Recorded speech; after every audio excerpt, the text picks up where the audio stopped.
I'm hoping to be streaming probably next week some more gem cutting. I think we'll be cutting either a sapphire or an alexandrite next week, is what I think we're going to be doing.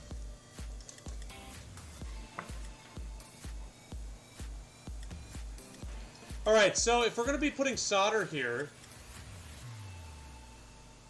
we need to have some tension so that the metal stays where we want it to stay. So I'm just going to kind of go like this a little bit. There we go.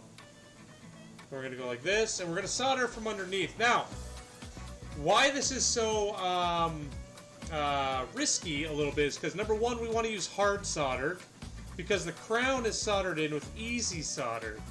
And so if they ever need to replace the crown, which is what the diamond is set in, we want the jeweler, aka probably us, to be able to pull that crown out without damaging anything.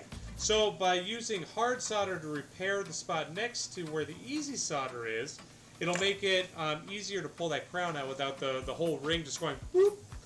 So, but why it's risky is, number one, that's a real thin bridge, so the heat that we apply to it could melt that whole bridge, and also the solder that's holding in the crown is easy solder, and therefore the crown may go and become crooked. So we just gotta be aware of what we're doing.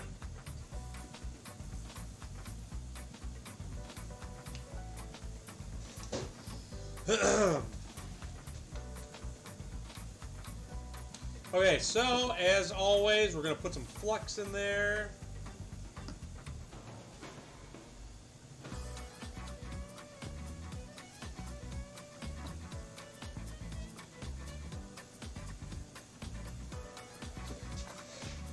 Alright, we're going to pick up our solder with our solder pick.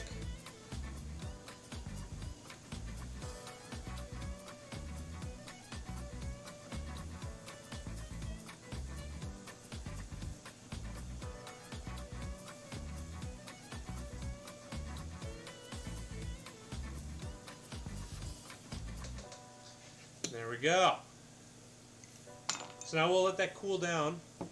And while we're waiting on that, we'll work on the next ring. Work on soldering these back together. Alright, so we got one side soldered. Now, what you always got to make sure you do is you go back through after you solder it together. And you put on your mandrel, and you just kind of round it out.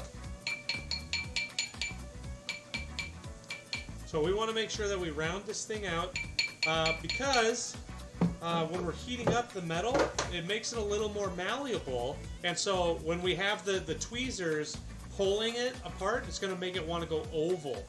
So by rounding it out, we